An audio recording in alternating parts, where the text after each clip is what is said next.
एक ओंकार। आज चर्चा करते हैं कर्मों पर। संसार में रहकर कर्म करना आवश्यक और अनिवार्य है हम सबके लिए। जब तक हम इस शरीर और मन में केंद्रित हैं तब तक हम सब कर्म करते रहेंगे, कभी शारीरिक रूप से तो कभी मानसिक रूप से। हाँ, कर्म हमारे कुछ अलग अलग प्रकार के हो सकते हैं। कोई निष्कर्म हो सकते हैं तो कोई अकर्म, कोई प्रतिकर्म तो कोई स्वाभाविक या अनिवार्य कर्म हो सकते हैं।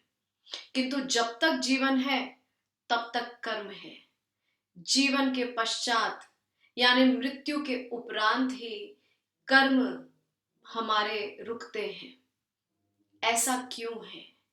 ऐसा इसलिए कि हम सृष्टि की लय के साथ, उसके गुणों के साथ कुछ इस प्रकार से बंधे हुए हैं कि हमारे हर श्वास में कर्म है।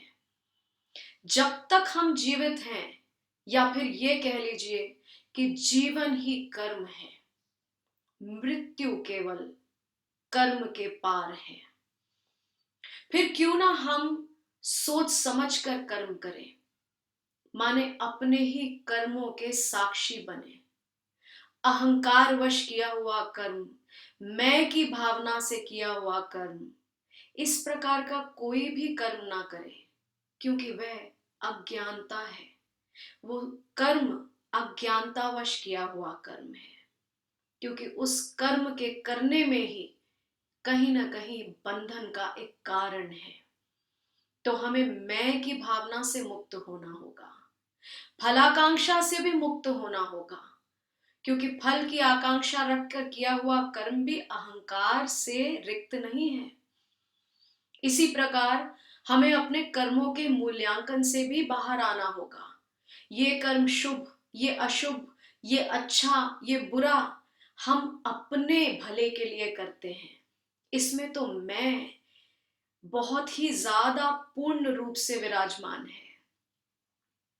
बेड़ियां हम बहुत ही ज्यादा, हम अक्लमंद प्राणी हैं। बेड़ियां हम लोहे की पहने या सोने की, बेड़ियां बेड़ियां हैं।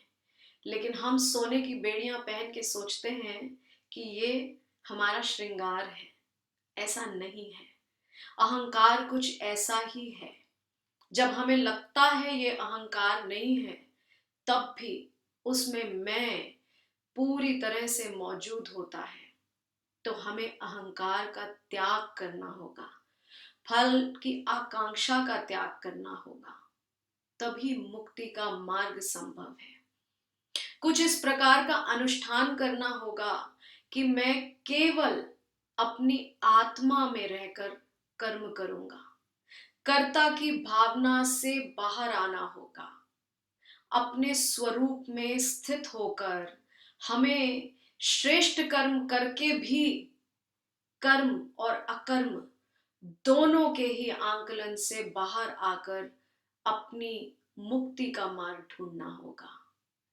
उस मुक्ति के मार्ग की शुरुआत में कहीं ना कहीं आत्म की शुरुआत है। कहीं ना कहीं शरीर और मन से हम परे जाते हैं, और जब हम ऐसा करते हैं तो हम ज्ञान की तरफ जाते हैं। उसी ज्ञान में बुद्धि है, उसी ज्ञान में आत्म तत्व है, और उसी ज्ञान में सच्चा कर्म है। तो सच्चा कर्म करें। नमस्कार।